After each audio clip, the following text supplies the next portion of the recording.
আমাদের শিশু কন্যার মধ্যে এক একজন বেগম খালেদা জিয়া, প্রতিটি শিশু কিশোরের মধ্যে এক একজন জিয়াউর রহমানকে আমরা গড়ে তুলতে চাই। পেঁচা কি কোনো বাংলাদেশের সংস্কৃতি বহন করে?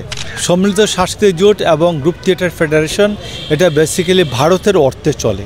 আজকের আয়োজনটা বেসিক্যালি আমরা এখানে জিয়া শিশু কিশোর মেলা, এটার উদ্যোগে দেশনেত্রী বেগম খালেদা জিয়ার ৮০তম জন্মবার্ষিকী এবং ৮১তম জন্মদিন উপলক্ষে এই অনুষ্ঠানটা হলো। আপনারা জানেন যে বিএনপির সাথে অন্তর্ভুক্ত অনেকগুলি সংগঠন আছে আমাদের। এর মধ্যে জিয়া শিশু কিশোর মেলা, আমাদের কবিতা ও আবৃত্তি সমন্বয় পরিষদ আছে, তারপর জাতীয়তাবাদী সাংস্কৃতিক ফোরাম আছে, জাসাস আছে। তো বিভিন্ন সাংস্কৃতিক সংগঠনগুলির মাধ্যমে আমরা কাজগুলি এগিয়ে নেই নর্মালি। কিন্তু গত ১৭ বছর আপনি জানেন যে আমরা কেউ যদি দেখা গেছে যে ১০ জন কর্মী একত্র হয়েছে, সেখানে গিয়ে পুলিশ হানা দিয়েছে, গোয়েন্দা বাহিনী ঝামেলা করেছে।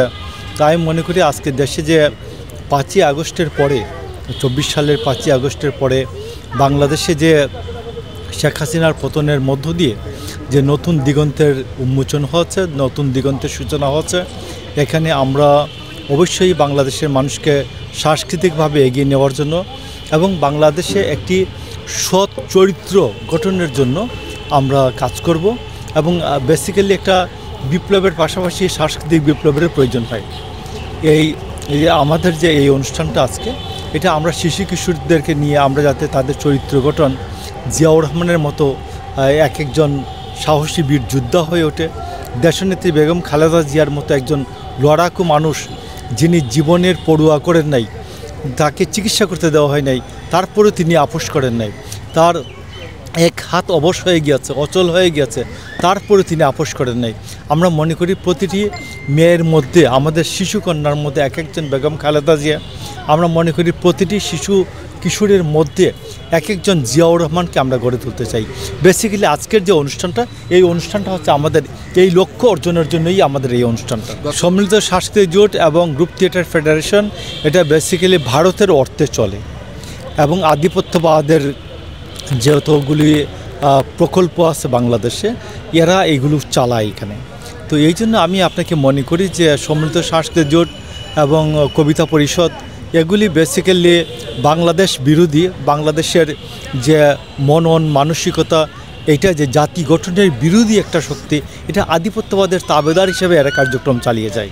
আধিপত্যবাদের তাবেদার গোষ্ঠীরা, আপনি দেখুন, যদি ওদের মধ্যে মিনিমাম সাহস থাকতো, তাহলে আপনি দেখুন যে গত পহেলা বৈশাখে ওদেরকে মাঠে দেখতে পেতেন।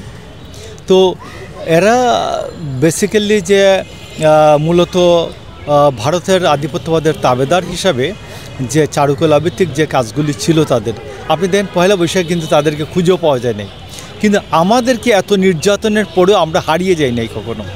তো এই জন্য আমি আপনাকে বলছি যে আজকে নিত্য নতুন বিভিন্ন ফন্দি, বিভিন্ন পন্থায়, বিভিন্ন ওয়েতে তারা আত্মপ্রকাশ করতে চাইছে। বাংলাদেশের মানুষ তাদেরকে চিনে এবং এদেরকে প্রতিরোধ করবে। আমি মনে করি না সম্মিলিত সাংস্কৃতিক জোট যদি আসুক, আমরা বলবো আসো। যদি বাংলাদেশের সত্যিকার দেশপ্রেম নিয়ে তারা কাজ করতে চায়, আমাদের বাধা নাই। কিন্তু ঠিক আগের মতো যে তাবেদারি, এই যে বাংলাদেশে আপনি বলুন, পেঁচা কি কোনো বাংলাদেশের সংস্কৃতি বহন করে?